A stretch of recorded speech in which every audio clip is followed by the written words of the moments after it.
وسطی ایشیا کے قلب میں سمرقند واقع ہے، دنیا کے قدیم ترین مسلسل آباد شہروں میں سے ایک۔ تقریباً 2700 سال پہلے اس کی بنیاد رکھی گئی۔ یہ شاہراہ ریشم کے سنگم پر واقع تھا جو چین، فارس اور بحیرہ روم کو ملاتا تھا۔ سمرقند نے عظیم سلطنتوں کا عروج و زوال دیکھا۔ 14ویں صدی میں تیمور کے دور میں اس کا سنہری زمانہ آیا۔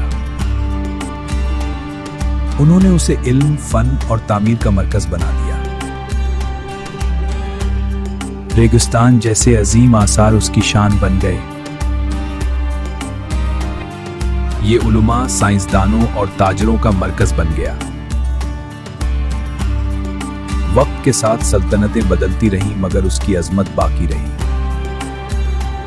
آج سمرقند ماضی اور حال کے درمیان ایک زندہ پل ہے۔